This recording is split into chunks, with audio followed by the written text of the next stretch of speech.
Bonjour à toutes et à toutes et bienvenue dans Moop Deep, le podcast de Basket Session qui raconte l'actualité de l'NBA depuis les États-Unis. Et aujourd'hui, on va s'interroger sur le mauvais début de saison de Victor Wembanyama, en tout cas la déception qu'il inspire depuis la reprise.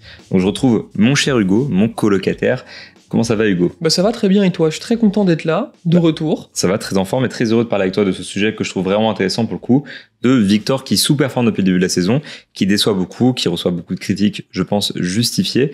Donc l'idée c'est d'essayer déjà d'identifier ce qui va pas chez Victor et d'essayer d'identifier le pourquoi Victor Wembanyama sous-performe. Alors déjà, petit aperçu des stats directement brutes, il marque 3 points de moins par match, il fait moins de passes décisives, autant de rebonds. Voilà, les gens qui regardent Moop savent que pour moi c'est loin d'être toute la performance basket, mais les stats sont en baisse. Il est moins efficace au tir, moins efficace à 3 points. C'est vraiment, je pense vraiment le point principal. On va beaucoup en parler, je pense. Il est descendu à 28% à 3 points sur un volume bien supérieur. La seule stat qui est en hausse, et c'est très marrant, c'est le contre.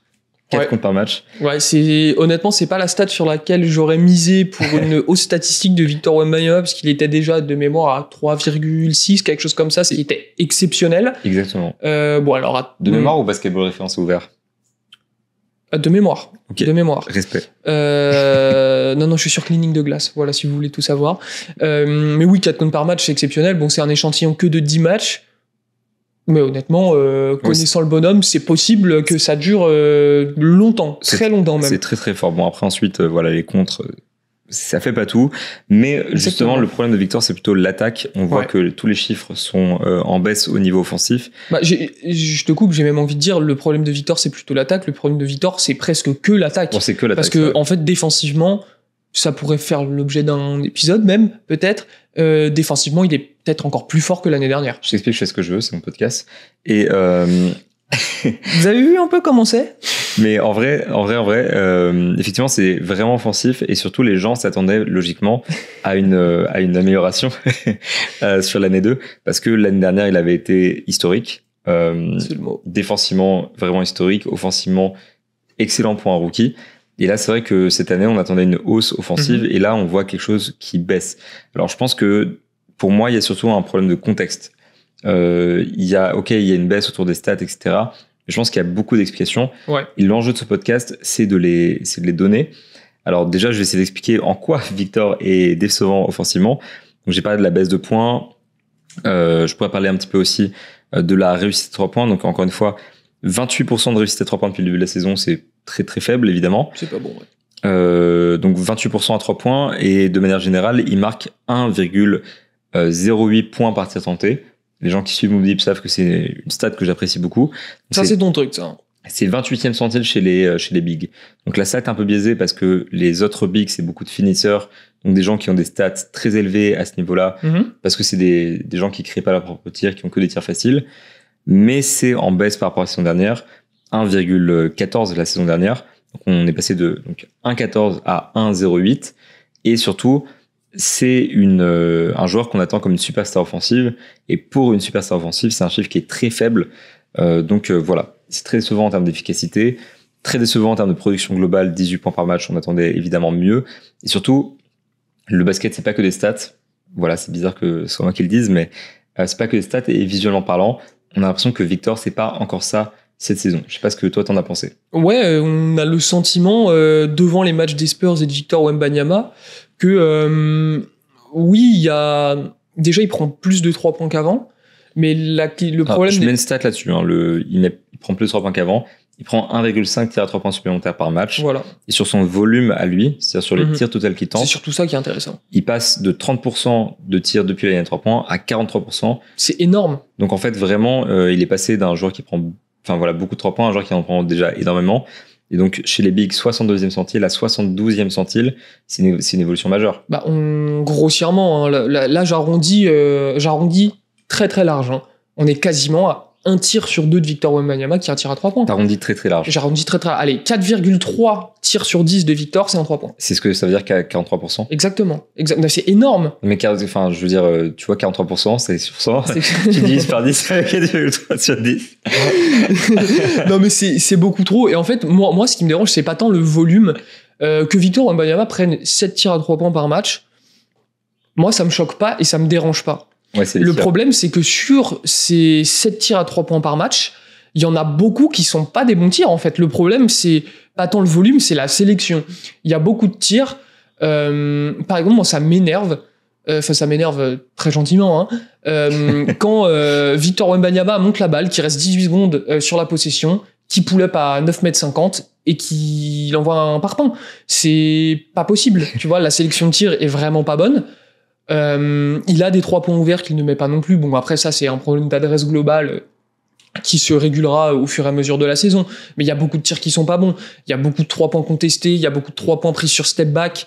C'est vraiment des tirs forcés. C'est la sélection qui me dérange plus que le volume, en tout cas. T'imagines dire, il pull up à 9,50 m et il envoie un parpaing à un mec qui comprend pas le basket, genre qui a jamais entendu parler de basket. T'imagines comment ça fait bizarre. Mais par contre, je trouve que tu soulèves un point qui est très très valide. C'est que sur les 7 tirs à 3 points de Victor, il y en a beaucoup qui sont des tirs de faible qualité. Une stat qui est super intéressante, c'est justement, il y a un métrique de Basketball Index qui existe, qui s'appelle la qualité des tirs à 3 points. Donc, en fait, ça mesure la qualité des tirs par rapport à est-ce que tu es ouvert, est-ce que ton tir est créé ou non, parce que c'est plus dur de créer ton propre tir que de recevoir le ballon et tirer. Et il y a une question de mouvement. Est-ce que c'est un tir statique, donc plus simple, ou est-ce que c'est un tir en mouvement, comme un step back, qui est un tir plus compliqué? Et Victor, cette saison, est descendu par rapport à la saison dernière. Il prend des tirs de moins bonne qualité. Et pourtant, il est beaucoup plus ouvert que l'année dernière, parce qu'il y a aussi un métrique du coup de openness rating, à quel point est-ce qu'il est ouvert ces 3 points. Il est plus ouvert qu'avant. La majorité des tirs à 3 points de Victor, c'est parce qu'il est ouvert. Alors, il est ouvert parce que on le laisse ouvert, parce que les équipes savent qu'il est pas efficace 3 points. Il est aussi ouvert parce qu'il y a le mouvement. Donc, le mouvement, ça l'ouvre. Enfin, logique. Mais en tout cas, donc, il y a ce paradoxe de Victor. Il est plus ouvert, il rentre moins ses tirs à 3 points. Donc, ça montre vraiment, scientifiquement presque, qu'il prend beaucoup plus de tirs en mouvement que l'année dernière. Et ces tirs-là sont des tirs de moins bonne qualité. Et je te rejoins complètement sur le fait aussi qu'il y a un problème dans l'intention sur les possessions, de beaucoup de possessions où les Spurs pourraient mettre quelque chose en place, même un pick and pop qui tape un 3 points avec Victor, où juste il arrive et il dégaine en pull-up à 3 points au-dessus de quelqu'un où c'est contesté. Et justement, une possession qui historiquement est quand même de faible qualité, sauf chez quelques grandes exceptions, James Harden, etc., les isolations sur le périmètre. Victor, pareil, tu vois, on parlait des pourcentages de son volume. L'année dernière, 8% de ses possessions, c'était des isolations sur le périmètre, donc derrière la ligne 3 points. Cette année, c'est 13% de ses possessions. C'est beaucoup. Donc c'est pareil, il y a une croissance à ce niveau-là, alors que c'est une possession qui, en théorie, est pas bonne. Et pas bonne, je sais pas, parce que pas la plus efficace. C'est une possession de star, et à un moment donné, il faudrait qu'il prenne ses possessions. Je trouve pas ça dérangeant qu'il fasse des choses qu'il devrait faire à terme et qu'il les fasse mal pour l'instant. Mais donc, ça explique pourquoi il marque moins et pourquoi il est moins efficace. Et ce que je dis, je trouve que ça ouvre un nouveau truc de pourquoi est-ce que Victor fait ça. Et les Spurs, je trouve, nous ont beaucoup renseigné de pourquoi est-ce que Victor prend autant de 3 points. Là, je te laisse la main là-dessus, tu sauras l'expliquer. De toute façon, les Spurs sont très clairs, que ce soit Pop, que ce soit Mitch Johnson qui remplace Pop le temps de son absence, ou que ce soit même Victor continuera de prendre ses tirs. C'est pas prêt de s'arrêter. C'est dans le projet de développement. Et c'est ça aussi qu'il faut dire, c'est que Victor, c'est sa 2e année. Il est encore en plein développement. C'est pas un joueur fini, c'est un joueur qui essaye encore des choses, c'est un joueur qui découvre aussi encore son jeu. On peut pas avoir un Victor Wembanyama fini à 100% de son potentiel pour sa 2e saison NBA. Donc les tirs à 3 points, il va continuer de les prendre et c'est pas prêt, le volume n'est pas prêt de diminuer en tout cas. Mais ce qui amène Victor à prendre une part beaucoup plus importante de ses tirs derrière la ligne, c'est que les défenses se sont beaucoup adaptées à lui. Je vais prendre l'exemple des Rockets. Alors, je mets juste une pause sur le côté de développement parce que on va avancer vers la suite du coup et on va laisser ça derrière comme ça on s'est structuré. Juste sur le côté développement, je suis d'accord avec toi, il y a le côté où du coup tu veux que Victor à terme soit capable de les prendre et du coup il faut qu'il prenne les 3 points pour s'améliorer à 3 points. Parce que je pense qu'il faut qu'on rappelle un truc en NBA, c'est que les équipes s'entraînent très peu. Il y a 82 matchs par saison, tu joues un jour sur 2, tu as besoin de repos. Donc tes matchs de saison régulière, pour beaucoup d'équipes, c'est quasiment des entraînements. Surtout pour une équipe qui tank. Bah ouais. J'ai dit le mot magique, mais enfin le mot qui fait mal à entendre, mais oui, les Spurs... Je suis pas sûr qu'ils tankent. Ils vont pas jouer les playoffs, quoi. Ils vont pas jouer les playoffs, mais est-ce qu'ils tankent dans le sens où est-ce qu'ils font exprès de perdre? Enfin bref, ça c'est un autre débat. Mais comment dire, pour ces équipes-là, c'est vrai que par contre, il y a une logique de dire tu veux que tes joueurs progressent, tu veux qu'ils s'entraînent, tu veux qu'ils soient en fait testés en conditions réelles. Où est-ce que tu le fais? À l'entraînement, non, parce que tu as très peu d'entraînement et tu n'as pas le temps de faire des vraies sessions d'entraînement où tu as des matchs entre joueurs. Tu as les matchs de saison régulière pour ça.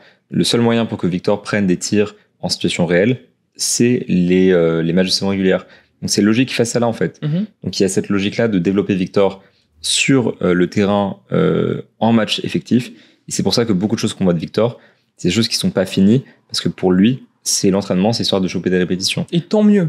Et tant mieux, je suis d'accord. Tant mieux. Parce que Victor aura besoin de mettre ses tirs à 3 points. Et je trouve justement, ça envoie sur ce que tu allais dire par rapport aux défenses. C'est qu'il a besoin de ce tir à 3 points pour ouvrir les choses. Et là, je te laisse reprendre. Donc, oui, les défenses se sont beaucoup adaptées à Victor Wembanyama. Et je vais prendre l'exemple des Rockets, puisque déjà l'année dernière, je trouve que c'était l'équipe qui avait plus ou moins trouvé les clés pour bien défendre Victor Wembanyama. C'est l'équipe qui l'avait le mieux défendu. Voilà. Et en avec plus, le Thunder, mais le Thunder avait le cheat code un peu Chet Holmgren. Voilà. Qui match Victor. Qui a un profil plutôt, enfin presque similaire à Victor. Mais en plus, enfin les Spurs ont joué sur les 10 matchs qu'ils ont joué depuis le début de la saison, ils en ont joué 3 contre les Rockets, donc on a un échantillon plutôt fiable. Donc sur ces 3 matchs contre les Rockets, les Spurs ont gagné un match. Et c'était un match où les Rockets avaient fait le choix de ne pas envoyer constamment Dillon Brooks sur Victor Wembanyama et de pas systématiquement le prendre à 2 sur post-up. Les Spurs avaient gagné. Et les Rockets ont fait le choix de reprendre le même mode défensif que l'année dernière, c'est-à-dire on met Dillon Brooks sur Victor Wembanyama, on s'en fiche que Brooks fasse 20 cm de moins, enfin même 20 cm voire plus, de moins que Victor, puisque de toute façon les équipes ont, je pense, maintenant compris que à part tenter de contester un tir de Victor Wembanyama, tu feras pas grand-chose de plus puisqu'il est plus grand que toi et qu'il est immense. Mais Dillon Brooks, c'est typiquement le profil de défenseur capable d'embêter Victor Wembanyama. Ce qui embête Victor aime pas le contact, il aime pas la brutalité physique entre grandes guillemets, mais ces joueurs un peu rugueux qui lui rentrent dedans en fait. Et Dillon Brooks, c'est exactement ça. Et en fait, on s'est retrouvé dans une situation contre les Rockets, quand Victor Wembanyama était en situation de post-up, donc il avait Dillon Brooks dans le dos, qui lui mettait vraiment des taquets défensifs, et Alperen Sengun ou Jabari Smith, Amen Thompson un petit peu, qui venait trapper aussi de temps en temps, qui venait constamment prendre Victor à 2 et qui l'obligeait à ressortir la balle. Et en fait, ça limitait énormément l'efficacité de Victor et ses possibilités sur post-up. En fait, le seul choix qu'il avait, c'était soit prendre un mauvais tir, soit kick-out à un de ses coéquipiers derrière la ligne à 3 points. Et le problème est là, c'est qu'en fait, la qualité offensive des Spurs autour de Victor Wembanyama est si faible, pardonnez-moi du mot, qu'en fait, faire des prises à 2 sur Victor Wembanyama, c'est même pas un pari risqué pour les équipes, c'est un pari presque tout le temps gagnant. Est-ce que tu préfères trapper Victor Wembanyama et le limiter sur post-up, quitte à prendre le risque de te prendre un 3 points dans le corner de Julian Champagny tous les jours en fait. Après, c'est pas tant le post-up que tu cherches à limiter chez Victor, c'est plus les drives. Oui, son accès au cercle. Son accès au cercle. Ça, de toute façon, l'année dernière, il faisait déjà les Rockets et c'était. Ouais. Et ça marchait très bien. Et là, sur ce début de saison, ça marche encore mieux parce qu'il n'y a pas Devin Vassell. Ouais, c'est clair. Non, c'est sûr, parce qu'ils ont rajouté Barnes et Chris Paul qui sont des bons shooters en catch and shoot. Bien sûr. Déjà, il y a Barnes en dessous de ses standards en carrière à ce niveau-là. Donc ça aide pas. Aussi parce qu'il y a un problème de spacing chez les Spurs. Mais bon, après, on peut pas tout mettre sur le dos des coéquipiers. Non, mais bien sûr, attention. Enfin, je ne blâme pas. Je dis pas ça pour tomber sur les coéquipiers de Victor. Mais voilà, Victor pourrait faire un meilleur travail aussi pour les bien trouver sûr. sur ces kick-outs là.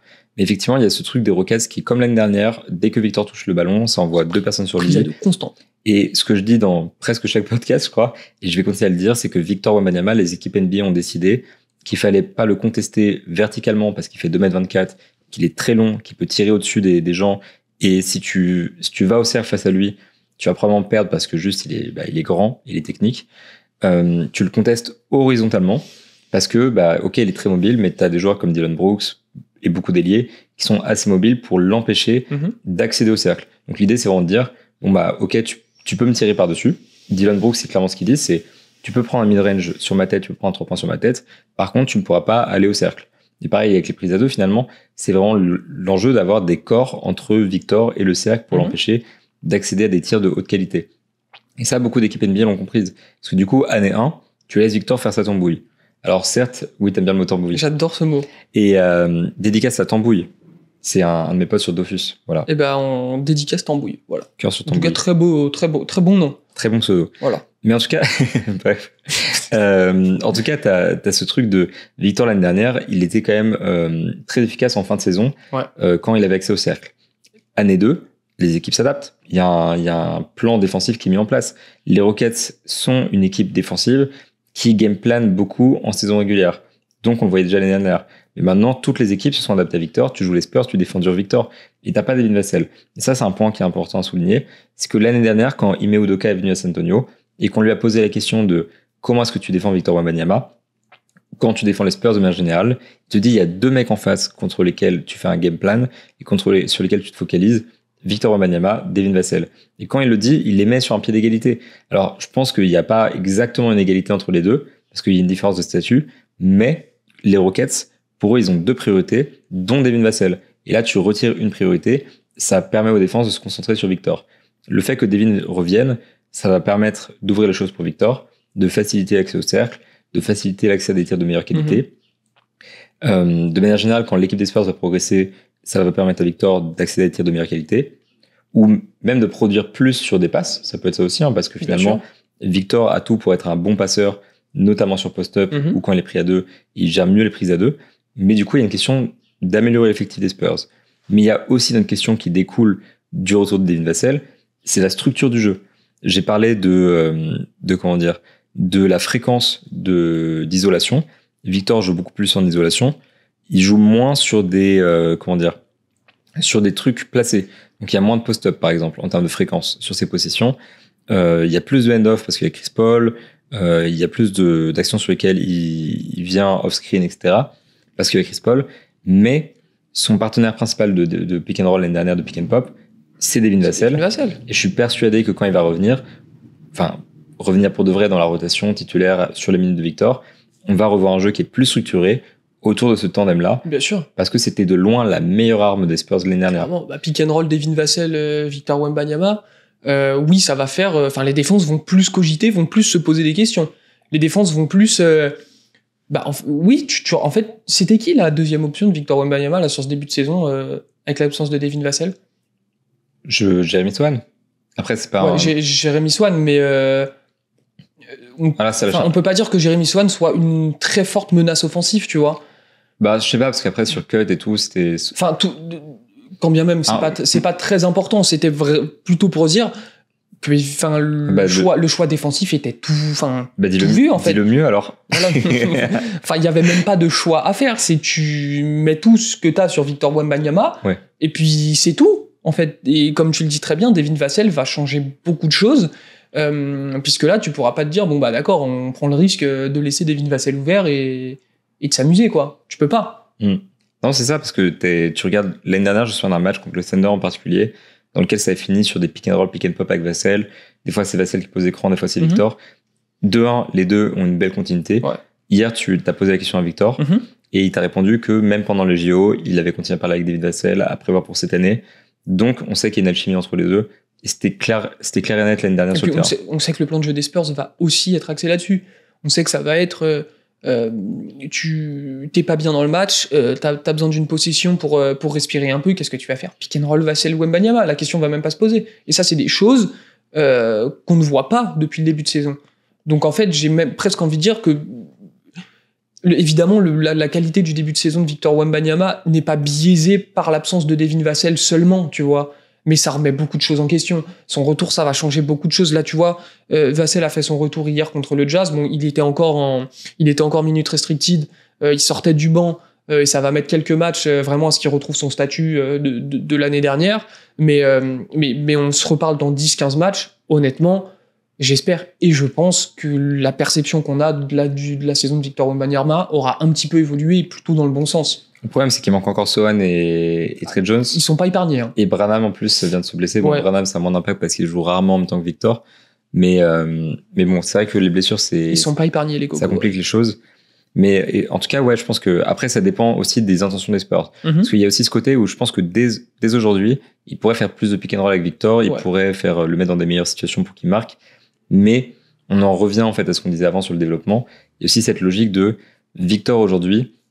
je ressors un métrique intéressant qui s'appelle le Play Type Versatility sur Basketball Index. Donc c'est simple, le Play Type, ça va être pick and roll en tant que poseur d'écran, pick and roll en tant que porteur de balle, isolation sur le périmètre, les putbacks, etc. En fait, c'est la variété dans le type de possession offensive des joueurs. Ouais. Victor Wembanyama, aujourd'hui, est le joueur qui varie le plus son jeu, quasiment sur les 4-5 dernières années, quoi. Parce que juste, on essaie de le mettre dans toutes les positions différentes pour évaluer où est-ce qu'il est efficace, pour qu'il progresse partout, et parce que lui veut être un joueur polyvalent qui peut attaquer en tant que poseur d'écran sur pick and roll, qui peut aussi jouer sur pick and pop, qui peut jouer balle en main sur les pick and roll, qui peut jouer en isolation, qui peut jouer je peux faire ça avec tous les types de procédures. C'est quand même fou de dire ça. Petite parenthèse, c'est quand même complètement fou de dire ça. Ensuite, il reste la question de est-ce qu'un jour ça a marché, parce qu'on n'a encore jamais vu un joueur être... Enfin, quoique Jimmy Butler, par exemple, est un joueur qui joue sur beaucoup de types de possession et qui fonctionne bien. Est-ce que Victor peut faire ça en étant aussi grand ? Il faut voir avec son skill set. Mais on en revient au truc du développement dont on parlait au début. Tu remarques que c'est comme ça que j'ai ouvert mon truc. Oui, mais oui. Merci, je te remercie. Je suis impressé pour le public que Hugo et moi on a une relation toxique, mais que c'est entendu, il n'y a pas de problème. Voilà. C'est l'habitude. J'ai rien d'autre à ajouter. non, en vrai, je suis méchant avec lui, mais c'est parce que je l'aime bien. Sauvez-moi, je vous en prie. Mais comment dire ? Non, par contre, du coup, sur le truc de développement, effectivement, cette logique de tout le temps mettre Victor dans toutes les configurations possibles.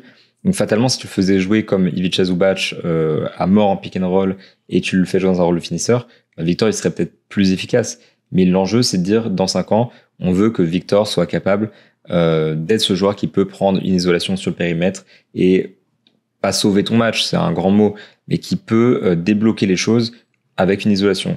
C'est le genre de joueur qui peut surprendre la défense adverse en étant le porteur de balle sur un pick and roll, qui peut pop sur un pick parce que tu sais que la défense va s'adapter. Et du coup, on en revient à pourquoi Victor prend autant de tirs à 3 points, parce que ça ouvre le jeu pour lui, parce que tu sais que si sur pick and pop, il peut mettre son tir, tu le défends différemment sur pick and roll, tu vas pas drop pour l'empêcher d'aller au panier.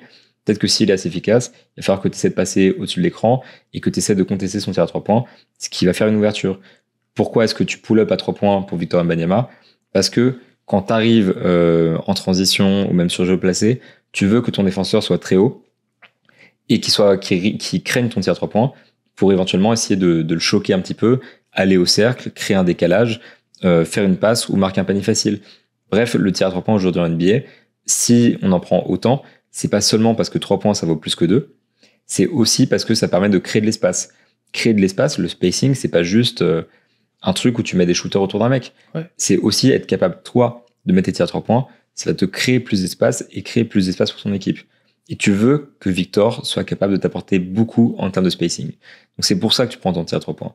Et donc quand tu réévalues tout ce qu'on a dit déjà, ça explique pourquoi Victor est sous-productif, pourquoi Victor est si peu efficace. Parce que, donc on l'a dit, tu veux le développer, tes matchs c'est des entraînements, donc fatalement tu fais des choses qui ne sont pas finies. Parce que les défenses se sont adaptées, concèdent moins de choses à Victor Wembanyama, et tu prends ces 3 points et tu prends les choses qui sont difficiles, parce que c'est ce que la défense concède, et c'est logique. Et il faut que tu les mettes à un moment donné. Victor est peu efficace parce que autour de lui, il a une équipe qui est peu performante, il n'avait pas Devin Vassell. Et qui est peu efficace aussi, hein. Et parce qu'il y a peu de structure autour de lui. Donc il y a tous ces points-là qui expliquent pourquoi Victor est si peu efficace. Et je pense que quand tu évalues le début de saison de Victor, tu ne peux pas seulement dire Victor est moins bon que l'année dernière. Je pense que c'est pas forcément vrai. Tu peux pas seulement dire il est cramé physiquement ou quoi que ce soit. Il faut remettre les choses dans leur contexte et dire Victor, s'il est moins efficace, c'est aussi à cause de ça. Bien sûr. On nie pas la responsabilité de Victor là-dedans, mais il faut quand même toujours prendre le basket dans son contexte. C'est un sport co, c'est pas Victor face à lui-même. À la terre, hein, mais... C'est un contexte collectif. Donc ça explique beaucoup de choses. Et du coup, maintenant, je vais avancer pour finir le podcast un petit peu plus là-dessus, sur ce que Victor peut lui-même faire mieux, et ce qui a peut-être déçu sur le plan vraiment intrinsèque, individuel, et qui explique qu'il est sous-efficace. Parce que là, on a trouvé beaucoup d'excuses, entre guillemets. Bien sûr. Mais il y a la question aussi de est-ce que lui-même peut faire mieux ? Est-ce qu'il y a quelque chose qu'il peut améliorer pour être plus efficace ? Et je te parle pas juste de mettre ses tirs à 3 points, ce serait facile, des choses qui pourraient changer immédiatement ou des choses qui posent problème dans le jeu. Est-ce que tu as des trucs que tu as identifiés par rapport à ça ? Bon, on a parlé de la sélection de tirs, on va pas y revenir. Mais que ce soit 3 points ou pas, hein. Des fois il prend des longues mid, c'est très énervant par exemple, tu vois. Mais effectivement, c'est quelque chose qui justifie. Mais déjà, la sélection de tir, si la sélection de tir est meilleure, très bateau ce que je veux dire, la sélection de tir est meilleure, donc forcément les pourcentages vont monter. Oui, c'est évident, mais il faut le dire, tu vois. D'ailleurs, tu parles de long mid. Cette saison, c'est 15% de long mid. Enfin, de son volume total, c'est 15% de ses tirs sont des long mid, ce qui est 97e centile chez les intérieurs. Ouais.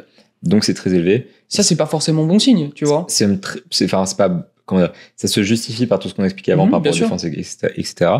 Mais on sait que plus il sera capable d'éliminer ce genre de tir. Voilà, faut pas que ce soit une tendance qui se confirme. Plus effectivement il sera capable de scorer efficacement. Tu as Paolo Banchero par rapport à l'année dernière. Il l'a pas vraiment, augmenté. Enfin, il prend pas beaucoup plus de tirs. Il prend pas vraiment plus de tirs du tout d'ailleurs.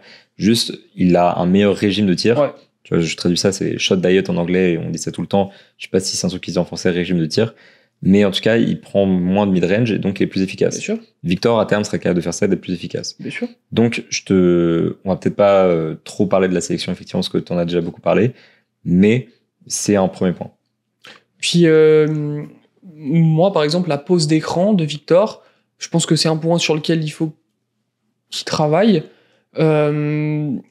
Après, tu vois, je suis partagé sur la pose d'écran. En fait, quand je parle de pose d'écran, je trouve que bon, Victor, c'est un secret pour personne, est un joueur qui n'aime pas beaucoup le contact. Je sais pas, en vrai. Moi, je n'ai jamais trop eu ce ressenti de Victor. Enfin, sur les écrans, je l'ai un petit peu. Dans le reste du jeu... Ouais, sur les écrans. Dans le reste du jeu, je suis d'accord avec toi. Pourquoi pas. Sur les écrans, j'ai quand même l'impression qu'il évite le contact très souvent. Ça, je suis d'accord. Victor Wembanyama devrait être un meilleur poseur d'écran. J'ai l'impression que, tu vois, il pose les écrans, il fake beaucoup. Il fuit beaucoup et je sais pas, j'ai l'impression qu'il pourrait faire beaucoup mieux là-dessus et que ça lui ouvrirait des possibilités. Après, encore une fois, et je ne cherche pas d'excuses supplémentaires à Victor, son partenaire de pick and roll actuellement, avec l'absence de Devin Vassell, c'est Chris Paul. Chris Paul, c'est sa 19e saison NBA, il a 39 ans, il ne joue plus les pick and roll comme il les jouait avant. Chris Paul, il avance plus les gars. Chris Paul, même sur un pick and roll, attaquer l'écran et roll, c'est devenu compliqué pour Chris Paul. Hein. Chris Paul fait beaucoup de bien aux Spurs, ça restera toujours un super ajout, il y a aucun débat. Mais sur pick and roll, c'est difficile pour Victor et Chris Paul de jouer un pick and roll très classique où Victor pose un écran, un bon écran de grand, roule vers le panier, Chris Paul prend son écran et joue un pick and roll très classique. C'est très difficile aussi pour Victor parce que Chris Paul n'avance plus, il ne peut plus attaquer un pick and roll, tu vois. Ouais. Et ça c'est un point qui, justement, le retour de Devin Vassell va faire beaucoup de bien, parce qu'en fait, outre tout ce qu'on a dit à propos de Devin Vassell et de son retour, Victor va pouvoir roll vraiment efficacement sur pick and roll, chose qu'il ne peut pas faire avec Chris Paul. La seule chose actuellement qui fonctionne avec Chris Paul sur pick and roll, mais c'est sur un échantillon très faible, c'est pick de Victor et Chris Paul envoie un lay-oop, tu vois. Mais Chris Paul, il peut plus attaquer efficacement pick and roll. Après, il y a d'autres trucs en vrai. Je résume très bâtardement, hein. Mais t'as envie de dire grossièrement. Grossièrement, je cherchais le mot, oui, effectivement, très grossièrement. C'est le matin. Oui, c'est le matin, précisons-le. On s'est réveillé très tôt pour vous, les amis. Mais oui, la pose d'écran de Victor Wembanyama me pose un petit peu problème. Moi, je suis un peu partagé là-dessus parce que d'un côté, je trouve que c'est un de ses plus gros axes d'amélioration. Bien sûr. Ah ouais, donc, clairement, moi, j'étais très frustré l'année dernière et même à Levallois où il fake énormément de ses écrans et c'est problématique. Je trouve que cette saison, il fait deux choses mieux. Il pose des meilleurs écrans, tout simplement. Oui, ça faut le dire. Mais c'est toujours pas bon. C'est en cours de progrès. Je sais pas si c'est pas bon, mais... Enfin, c'est toujours pas aussi bon que ça pourrait. Je pense qu'il peut faire mieux. Voilà, on va le dire comme ça. Il y a un métrique sur lequel il faut prendre des pincettes qui s'appelle le screening talent. C'est encore une fois Basketball Index. Et c'est une stat qui quantifie à quel point les écrans d'un joueur impactent le scoring de son équipe et ouvrent le jeu pour ses coéquipiers, en gros. Et Victor est 89e percentile chez les... centile, pardon, j'ai l'habitude.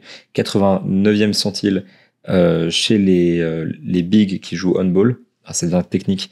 Mais en tout cas, il est très au-dessus de la moyenne sur l'impact de ses écrans. Donc, ces écrans ont quand même un gros impact. Ensuite, là où je pense que effectivement il y a du progrès, c'est que il a beaucoup d'impact, surtout sur les schémas sur lesquels il va poser un écran, glisser vers le panier, donc écran glissé à chaque fois, et il va les finir. Parce que les défenses, des fois, se laissent surprendre, parce que Chris Paul fait la bonne passe, parce que Voilà, en fait, il y a beaucoup de positions qui terminent comme ça.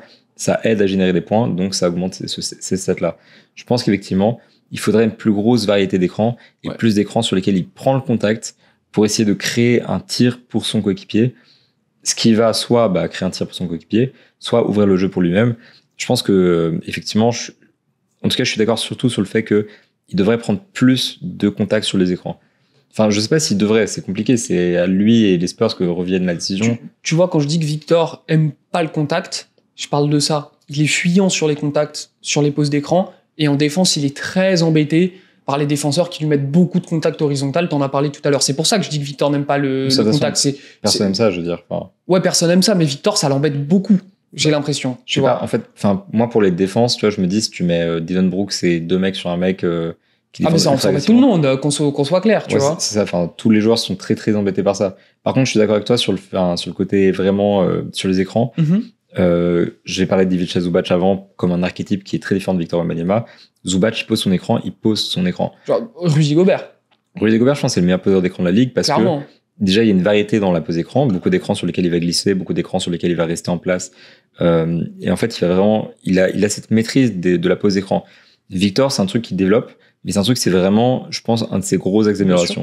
Donc, je suis d'accord avec toi pour dire que Victor, un truc qu'il pourrait mieux faire, déjà, c'est la pose écran. J'essaie de beaucoup nuancer, mais sur le fond, je suis très, très d'accord avec toi sur le fait que Victor peut poser de meilleurs écrans et peut générer, du coup, des meilleures possessions avec ses écrans. Au-delà de ça, je pense qu'un facteur qui est intéressant à souligner, c'est aussi du coup l'état physique, l'état de fatigue. Parce que beaucoup de gens ont l'impression, et je pense à juste titre, que Victor, physiquement, est pas à 100%. C'est clair. Ça va un peu mieux. Je trouve, déjà... Il commence à se mettre en route. Il est en rythme, déjà. Ensuite, je suis pas surpris qu'il soit qu'il soit pas à 100% physiquement. Parce que, déjà, tu fais une saison NBA. Première saison, on sait que physiquement pour les joueurs c'est très particulier. Hein. Ouais, et puis le mec, c'est quelqu'un qui dépense beaucoup d'énergie. Je veux dire, il est relativement lourd, même si pour sa taille, il est pas très massif.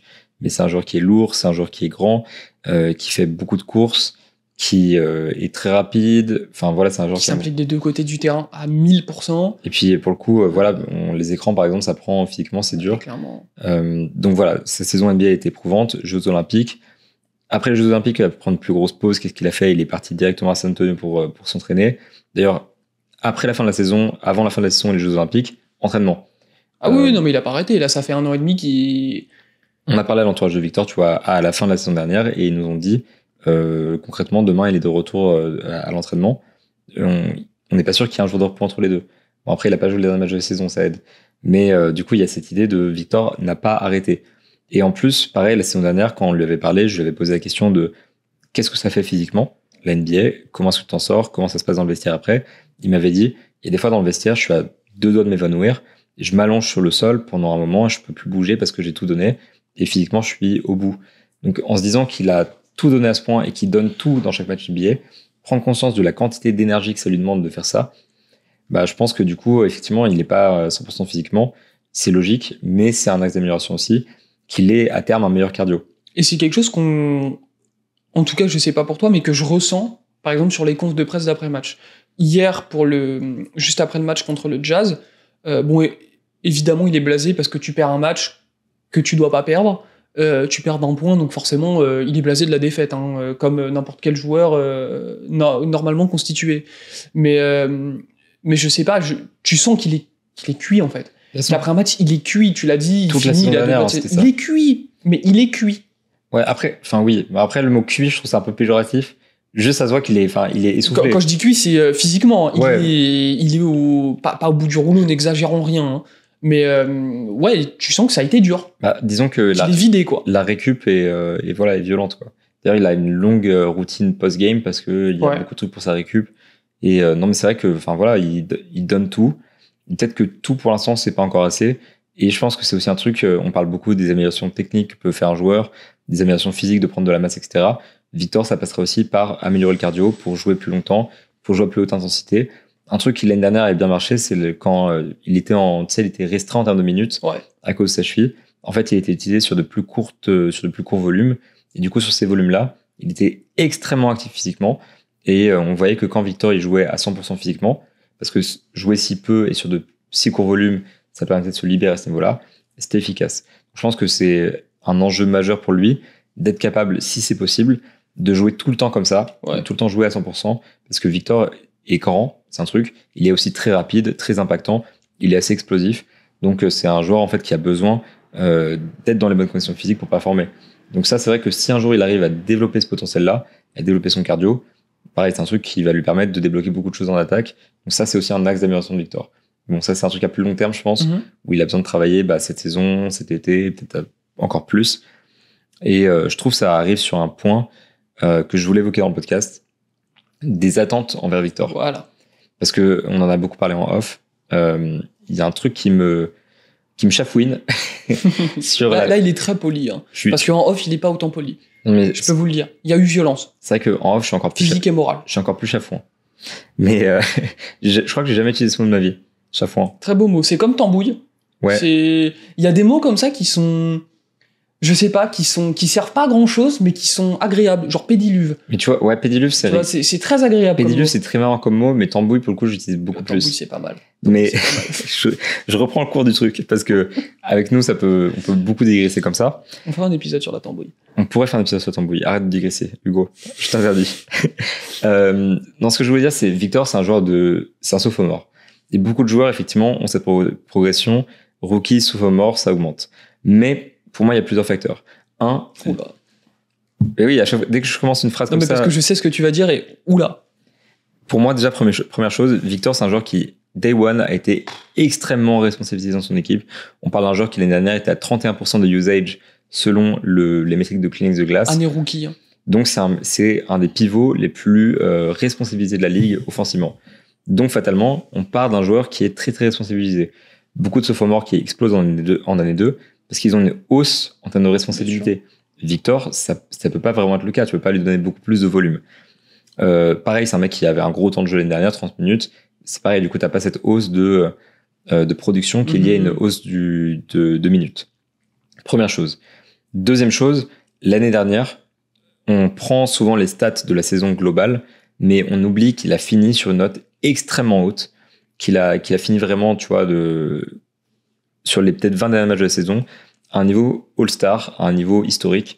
Et c'est à ce moment-là qu'on a dit Victor est vraiment un excellent joueur. Parce qu'en début de saison, il y a eu des moments poussifs, il y a eu des moments de galère, il y avait beaucoup de pertes de balles, il y avait un manque d'adresse, il y a eu un problème en février. Oui, et puis on en parlait aussi en off, il y a eu une longue partie, enfin en tout cas la première partie de la saison jusqu'à janvier-février, où en fait le meilleur rookie de la NBA, c'était pas forcément Victor Wembanyama. Ouais, enfin ça c'est un autre truc. C'est un autre débat, mais enfin tu vois, c'est pour donner un indicateur que c'est vrai. Il avait aussi commencé, il avait pas commencé doucement, hein. Day one il était prêt, hein. Mais il avait aussi mis du temps un petit peu à démarrer. Mais du coup c'est vrai que sur la deuxième partie de la saison, c'est juste ce que tu dis, il a accéléré au point où il a mis Chet dans le rétro. Et ça montre que Victor, il a fini la saison très très haut. Il a fini la saison très haut, il a fait les Jeux Olympiques, il a eu pas tant de temps pour bosser sur son jeu. Il a travaillé vraiment, enfin, il a préparé la compétition.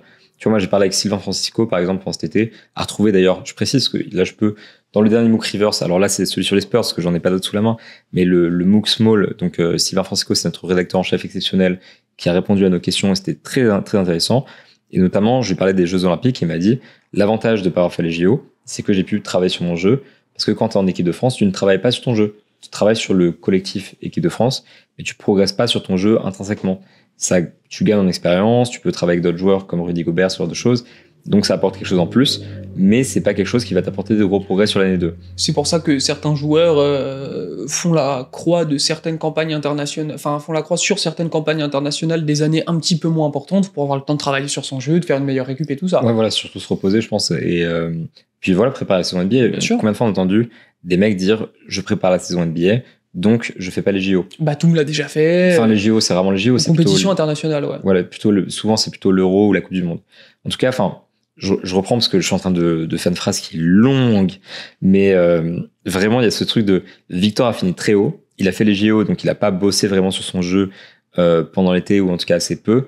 Il reprend dans un collectif dans lequel il n'y a pas Devin Vassell, les équipes en face savent à quoi s'attendre et game plan contre lui. C'est un joueur qui reste un sophomore et surtout c'est un joueur qui a largement excédé les attentes l'année dernière. Oui. Moi j'étais complètement à côté de la plaque sur mes attentes de Victor, je l'ai beaucoup sous-estimé pardon. J'ai beaucoup sous-estimé Victor et du coup l'année dernière il m'a choqué. Donc, il a vraiment excédé la courbe. Maintenant, cette année, je pense que les attentes étaient trop hautes. En fait, on attendait que Victor, il avait une courbe de progression immense en année 1. On attendait qu'il reprenne la même courbe. Je pense que c'est des attentes qui étaient déplacées.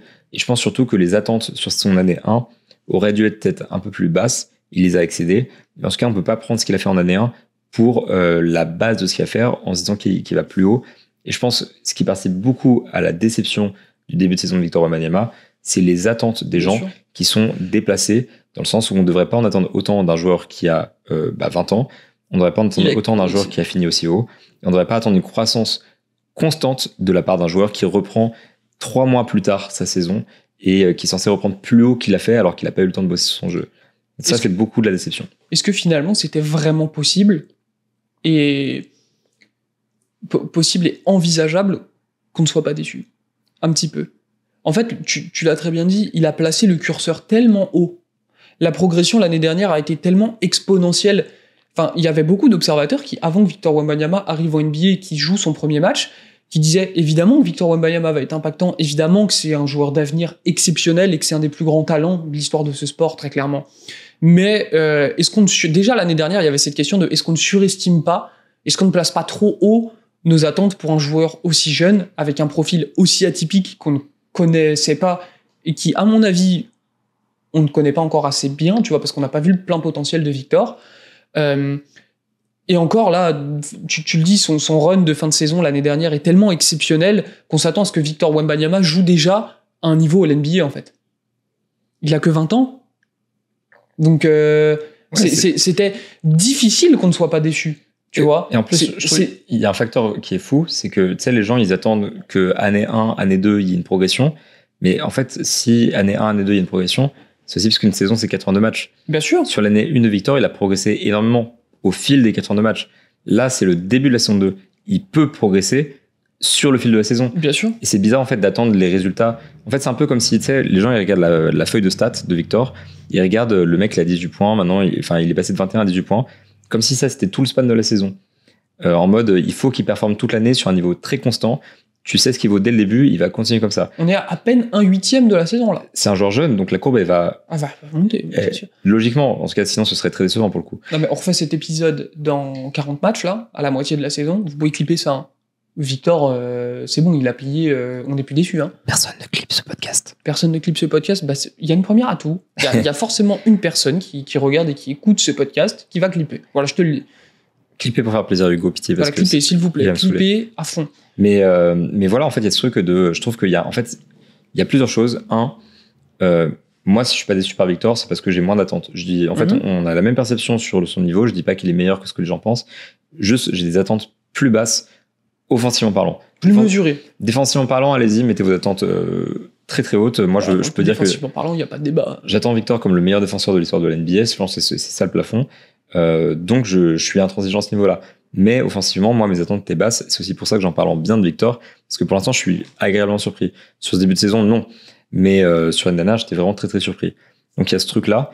Et il y a vraiment ce truc, il y a ce biais de année 1, année 2, il y a une progression. Donc les gens attendent une progression d'entrée.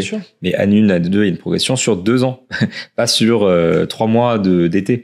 Donc voilà, je pense qu'il y a un biais par rapport à ça et que la décision vient beaucoup de ça. Et puis tous les axes d'amélioration et de progression qu'on a évoqués pour Victor Wembanyama, au final, c'est tellement positif de se dire qu'on se pose déjà ces questions alors qu'il a 20 ans, qu'il a à peine commencé sa 2e saison. En fait, on se dit si Victor va trouver les moyens d'optimiser tout ça, de corriger ça, de progresser sur ces points-là. Mais vous imaginez le plafond quand il aura réussi à vraiment corriger tous ces problèmes, entre grandes guillemets, et travailler sur ces actes-là. Mais le plafond, défensivement, tu l'as dit, le plafond, c'est clairement le meilleur défenseur de l'histoire de ce sport. Moi, offensivement, tu vois, là-dessus, sur le plafond, pour moi, il reste une part de doute dans le sens où je sais pas si Victor y arrivera. Bien sûr, mais ça sera quoi qu'il arrive, un excellent joueur offensif, tu vois. Ce sera... alors on vous dit pas que ce sera Will Chamberlain et qui va en planter 80 4 fois dans la saison. Mais tu vois, c'est aussi pour ça que moi je suis pas déçu parce que je suis pas sûr qu'un jour Victor sera une star offensive. Ouais, un excellent joueur offensif, oui quand même. Un très solide parce que à minima sur pick and roll, il va être monstrueux. Mais moi je peux pas dire Victor il va forcément un jour tourner à plus de 35% à 3 points ou 40% à 3 points. Bien sûr. Je peux pas l'affirmer. Donc je pense que juste faut tempérer les attentes. Il se peut que Victor soit un joueur qui soit toujours, qui soit jamais une première option offensive, même peut-être ça se trouve sera jamais une deuxième option offensive dans une équipe qui joue le titre. Je serais pas choqué. Ce serait décevant qu'il soit pas au moins une deuxième option. Et moi je serais pas choqué qu'il soit pas ce joueur-là. Est-ce qu'on n'a pas mis la barre trop haut? Je sais pas. Faut voir. Ça c'est beaucoup trop tôt pour le dire. Est-ce que c'est moi qui sous-estime? Je sais pas non plus. Mais il y a aussi un point qu'on a pas assez dit. On a parlé du développement, on a parlé de tous les axes qui fait de sa variété dans le jeu.